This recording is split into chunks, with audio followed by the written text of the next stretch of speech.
माननीय शरद पवार साहेब आहे, माननीय सुनित्रा वहिनी आहे, पार्थ आहे, जय पवार आहे, बाकी सर्व पवार कुटुंबीय आहे. हे बहुतेक एक दोन दिवसामध्ये एकत्र बसतील आणि संपूर्ण पवार परिवार संपूर्ण चर्चा करतील की काय करायचं काय नाही, आणि त्याच निमित्तानं मग पुढचं सर्व समीकरण ठरेल असं दिसतं. परंतु काही नेते मंडळी असे देखील दावा करतात की खास करून उमेश पाटील असतील किंवा इतर नेते मंडळी की अजित पवारांना आम्ही मागच्या काही दिवसांमध्ये भेटलेलो होतो, त्यांचं विलिनीकरणाच्या संदर्भात काही त्यांनी आपली भूमिका जी आहे ती स्पष्ट मांडली नव्हती, अशा पद्धतीचं त्यांनी. असं आहे की अजित पवार यांची मनापासून इच्छा होती की लवकरात लवकर दोन्ही पक्षाचं विलिनीकरण झालं पाहिजे, दोन्ही पक्ष एकत्र आले पाहिजे. याच्या बाबतीत अनेकदा जयंत पाटील आणि आम्ही सर्व जे प्रमुख मंडळी आहोत त्यांच्या अनेकदा बैठका सुद्धा झाल्या, आणि अजितदादाची मनापासून इच्छा होती आणि त्यांनी सांगितलं होतं की लवकरात लवकर आपण महानगरपालिकेच्या निवडणुका झाल्यानंतर आपण तो निर्णय घेऊ. पण नंतर जिल्हा परिषदेच्या निवडणुका लागल्या, त्याच्यामुळे अजून तो निर्णय पुढे गेला.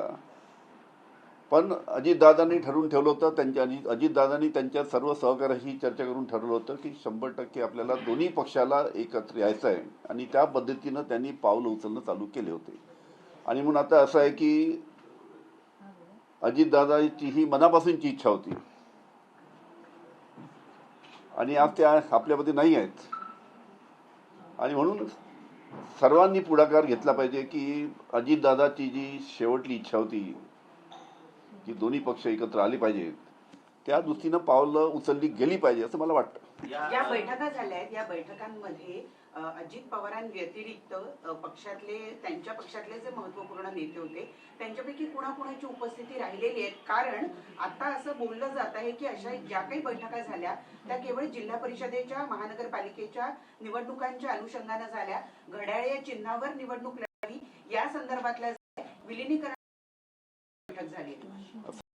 अजित पवार साहेबांनी सुद्धा बोलताना अनेकदा सांगितलं की त्यांना जेव्हा आपणच प्रश्न विचारला अजितदादांना की दोन्ही पक्ष एकत्र येणार का, त्यावेळेस त्यांनी तेच म्हटलं की तुमच्या तोंडामध्ये साखर पडो, याचा अर्थ काय तुम्ही समजून घ्या. आणि अजितदादांनी सुद्धा त्यांच्या पक्षाच्या प्रमुखांशी चर्चा करून, त्यांच्या लोकांशी चर्चा करूनच अशा पद्धतीची भूमिका घेतली असेल. आणि म्हणूनच जयंत पाटील आणि सर्व जे वरिष्ठ नेते आहेत आमच्या पक्षाचे, आमच्या सर्व त्यांच्याशी बैठक झाल्या होत्या आणि ठरलं होतं की लवकरात लवकर विलिनीकरण करायचं. देशमुख सर, आता आपण इथे प्रेस कॉन्फरन्स घेतोय, दुसरीकडे वर्षा या मुख्यमंत्र्यांच्या निवासस्थानी छगन भुजबळ, सुनील तटकरे आणि प्रफुल्ल पटेल हे पोहोचलेले आहेत. त्यांच्या वतीने काहीतरी प्रस्ताव हा मुख्यमंत्र्यांना दिला जाणार आहे. तुम्हाला असं वाटतं का की या सगळ्या गोष्टींसाठी घाई होतीये? ठीक आहे, आता त्यांचं काही दुसरा विषय घेऊन, बहुतेक जे काही विषय घेऊन ते मुख्यमंत्र्यांना भेटायला गेले असतील, मला त्याच्याबद्दल काही कल्पना नाही. परंतु सुनेत्रा पवार यांना उपमुख्यमंत्री केलं जावं याच्या संदर्भामध्ये काल रात्री काही बैठका झाल्या, तिथे चर्चा झाली असं कळतंय. आणि त्या बैठकीत उपस्थित होता? कसं आहे, कुठेही बैठकात आम्ही सर्व वहिनींना भेटायला गेलो होतो, पार्थला भेटायला गेलो होतो, सगळ्या परिवाराला भेटायला गेलो होतो काल तिथे अंत्यविधी झाल्यानंतर. कसं काय इतक्या लवकर राजकीय बैठका अशा घडवणं, काल अंत्यविधी काल झाला, अशा पद्धतीचं कुठं बैठका कधी होतात का अशा? म्हणून आता जेव्हा आता सर्व विधी वगैरे सगळं आटोपल्यानंतर, पूजेचा विधी वगैरे आटोपल्यानंतर सर्व पवार साहेबांनी, सर्व सुनित्रा वहिनी, सर्व पवार कुटुंब एकत्र बसतील, सर्व पवार कुटुंब चर्चा करतील आणि काय दिशा द्यायची ते ठरवतील.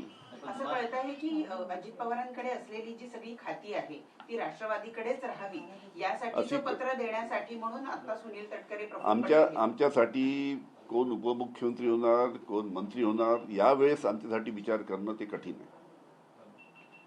एकूण आता जी राजकीय परिस्थिती निर्माण झालेली आहे, जो पेच प्रसंग निर्माण झालेला आहे, या पेच प्रसंगामध्ये राष्ट्रवादी एकत्रित येणं हेच फायद्याचं आहे असं आपल्याला वाटतं?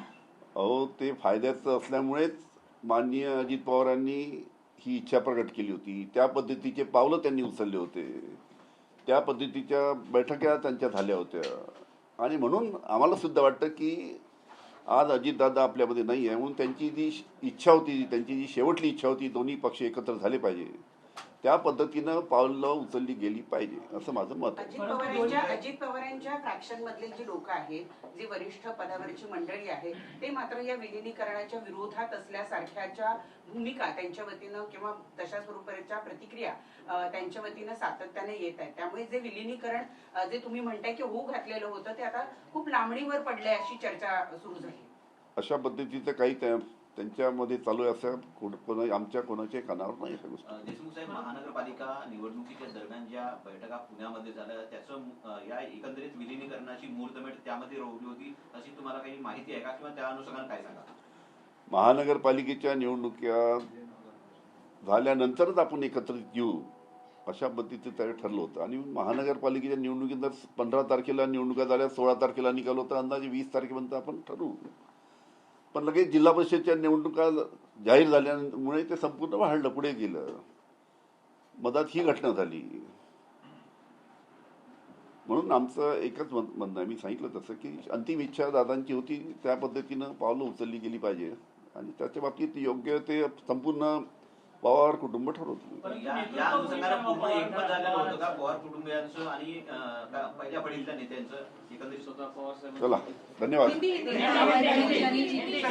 मर्जर को लेकर क्या कुछ डिसाइड हुआ था? क्या ऐसी कोई मीटिंग हुई थी अजीत पवार के प्रेजेंस में जब डिसाइड हुआ था दोनों पार्टीज एक साथ आएंगी? ऐसा है कि अजीत दादा पवार महाराष्ट्र के एक गद्दावर नेता थे, एक कर्तृत्ववान नेता थे. उनके मृत्यु से महाराष्ट्र की राजनीति में बहुत क्षति पहुंची है.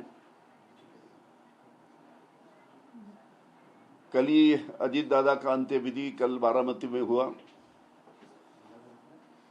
और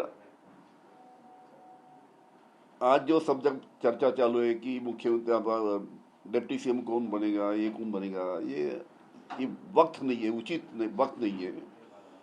इसके बारे में सब माननीय शरद पवार साहब, हमारी बहनी सुनीत्रा बहनी, बेटे पार्थ पवार, जय पवार, उनके बाकी परिवार के लोग इकट्ठा बैठेंगे कुछ दिन के बाद में और इकट्ठा बैठ के चर्चा करके किस दिशा में, क्योंकि अजीत दादा की ये दिल से इच्छा थी कि दोनों पार्टी इकट्ठा आना चाहिए और इस प्रकार की उनके साथ में काफ़ी हमारी चर्चा भी हुई थी, हमारे नेताओं की, हमारी सबकी,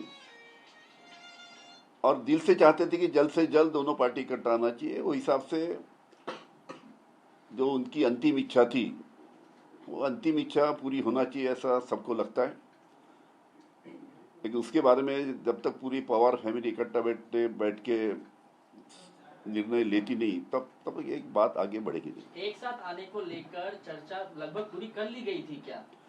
एक साथ आने के बाद, एक साथ दोनों पार्टी इकट्ठा आने के बारे में प्रीलिमिनरी चर्चा पूरी हो गई थी दोनों पार्टी के बीच में.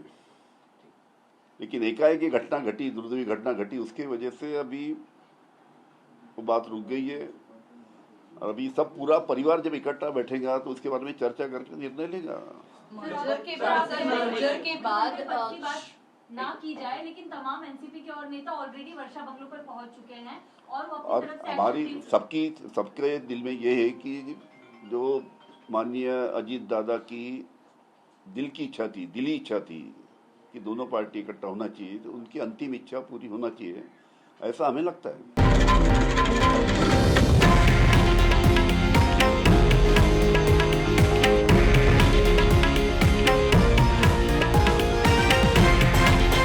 हे आहे देशातील नंबर 1 न्यूज नेटवर्क आणि आपण पाहत आहात TV9 मराठी, एकमेव.